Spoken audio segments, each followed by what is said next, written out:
If you're throwing hate at the Odyssey, then you're ensuring that Hollywood stays woke. Now that I've actually seen Chris Nolan's The Odyssey, I gotta ask, was I right to post that video last week? You know, the one encouraging people to make up their own minds instead of jumping on a bandwagon, and calling out the blatant racism, and I did use the word sexism as well, and anti-transism I think I used, driving all the backlash. Well, I got lots of views and my highest dislike ratio ever. The analytics show that there was a massive drop-off in watch time, like after 1 minute or even less. So a lot of people clearly clicked just to argue with the thumbnail, completely inventing an argument to shout at. It seems that they thought I was saying, if you don't watch this movie, you're a racist. Wrong. Not even close. So let's look at the actual film, set the record straight, and address the real issues here, because I'm going to stand by absolutely everything that I said. So first, the elephant in the room, the controversial casting. I said in the last video, that I generally dislike race or gender swapping unless there's a really good narrative reason for it. Here, there isn't one. I said I didn't understand it, and I still don't. There's absolutely no story value whatsoever in Helen being non-Greek. It makes no sense. However, Elliot Page isn't playing Achilles, but he's playing a minor character who gets shot within the first few seconds on screen, spoilers, with a short appearance later. So honestly, calm down. By the way, 60-second spoiler. Arguably, Page's character could be seen to be speaking in place of Achilles in the part Achilles plays in Homer's Odyssey. But it's just the lament of a dead man that regrets his life. It makes no difference. And if the uneducated had gone to this movie looking for Battle Achilles and just got that, they'd be moaning anyway. Nothing is lost here.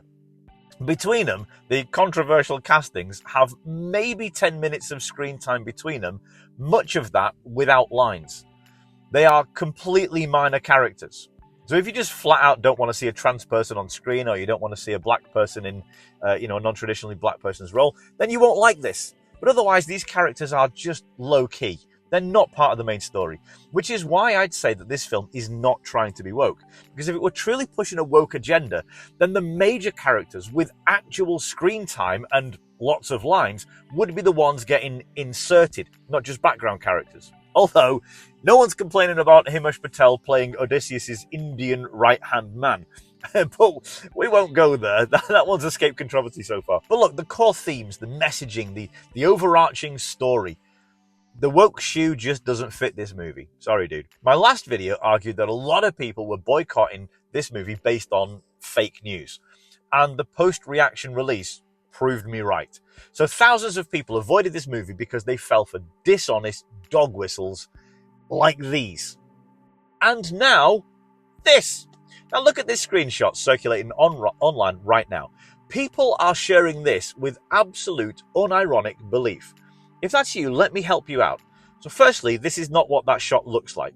I watched out for this exact scene as I'd seen this meme circulating before I went to the movies. This has been heavily manipulated. She doesn't look like this at all. She certainly doesn't look like this. I mean, seriously, who's believing this? 2, this isn't even Helen. I mean, this scene is her sister. Someone knowingly doctored this image of the wrong character and circulated it under false pretenses to trigger your outrage. Did you fall for it? Because a lot are. They're still falling for it now. It's just like the rumor that Paige was playing Achilles. It was made up by liars and believed by fools. Dude, don't be either of those. Ask yourself who made that and why. It's not about faithfulness to the source material. None of that is about faithfulness to the source material. It's about an agenda. And here's why that should worry you, especially if you're against the wokening of Hollywood. So think about any protest. Left or right, BLM, anti-immigrant, pro-Palestine, anti-Islam, whatever. Every single cause suffers from the same problem. Masked, hooded agitators. They show up, smash windows, attack police, attack bystanders, commit arson. Same stuff, no matter what the cause. They don't care about the cause. They're not there for the cause. The crowd is just cover for them to act out. And we know this because protest leaders hate them. Our face coverings, we police ourselves.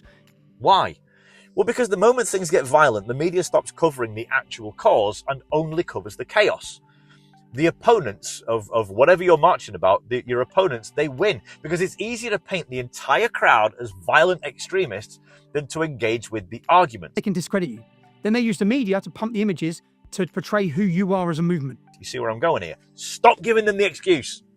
If you criticize the Odyssey for its changes, its inaccurate armor and Viking ships, or because you genuinely want progressivism in Hollywood to stop, including these kind of casting decisions, those are valid artistic complaints. They're worthy of conversation. But the second you buy into fake, hate-motivated memes and narratives, your cause becomes invisible. Hollywood doesn't hear your concerns. They don't have to, because whether or not your concerns are valid, they just look at the bad actors that you're reposting and paint you with the same brush. As well they should, because you've put yourself in the same category. If you don't want to be dismissed as an ist or a phobe, then put some distance between you and those that actually are. Be smarter, be better. And it really isn't that hard to be better than this. So, let's talk finally about the actual movie. It is quintessentially Christopher Nolan, for better and for worse. So, on the plus side, it has immense gravity. Far more than, say, Troy. When Nolan wants a moment or a conflict or a character motivation or something like that to hit hard, it really does. It hits like a freight train. The characterization really drew me in. Visually, it's both grounded and impressive, which is his trademark. It very much looks like a Nolan film. And of course, it's told across 3 different timelines simultaneously, Nolan. So you have to keep your wits about you, especially at the start, because the pacing at the start is a bit rushed. So that makes the timeline jumping a bit jarring. As for faithfulness to Homer, well, look, I grew up on Ulysses 31. And then later, Oh Brother, Where Art Thou? You know, these movies that are based on this source material. This is a heck of a lot closer to the source than those, so I'm not that picky. But I get that you might be. But are you really?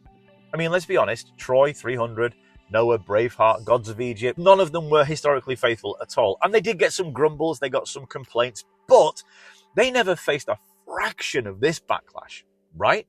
I mean, no one boycotted Back to the Future over Marty playing a 1958 released guitar in 1955. And we should honestly expect deviation. I mean, look, the first clue is actually in the title. This film is called The Odyssey. Homer wrote Odyssey, no the. You didn't pick up on that, did you? The movie's end credits start by pointing out this distinction. The Odyssey, based on Homer's Odyssey. It separates the two. This movie is inspired by, not a definitive rendition of. It uses artistic license to dive deep into the psychological aftermath of the war on Greek culture.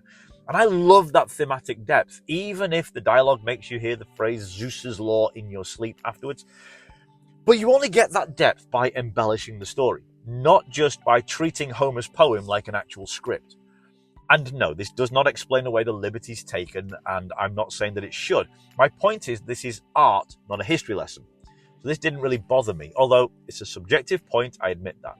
Having said that, if this were properly faithful to the Homeric era, then all the parts, all of them, would be played by men, as women were forbidden from acting in public in those times. You make your mind up on that. In other areas, the usual Nolan flaws apply. The audio mix is incredibly loud, painfully so at times, and the sound effects and the soundtrack, they often drown out the dialogue. And it's a very, very long film. Although it holds your attention so well, honestly, I didn't feel it dragging at all. So, there it is. If you follow the trolls, you're letting yourself be played. If you expect 100% historical accuracy from Hollywood, you're looking in the wrong place and you should know better by now. If you object to arbitrary race swapping for no good reason, I am right there with you. It achieves nothing here at all. But the noise about that has been hijacked, no doubt. But overall, when you get past the drama, this is actually a great story, exceptionally well told with real scope.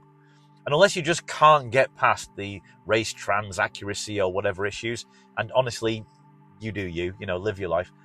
Or unless your hearing is even remotely sensitive, my advice is go and see it on a big screen, the biggest you can. Your TV will not do it justice. But that said, watch it, don't watch it, you decide. Just don't let someone else's agenda make the choice for you. Not even me. Anyway, that's it. This is exunocommunitas, where we promote grown-up discussions about things that people disagree over. And if you want to support dialogue over division, or if you want to get involved in the brand new cinematic universe we're building right here with the community, it's going to be community built, which is why I'm looking for people who can actually discuss things, then consider liking, sharing, and maybe giving us a cheeky subscribe. Let me know your thoughts in the comments now that you've actually watched this. And I hope to see you next time. And thank you for listening.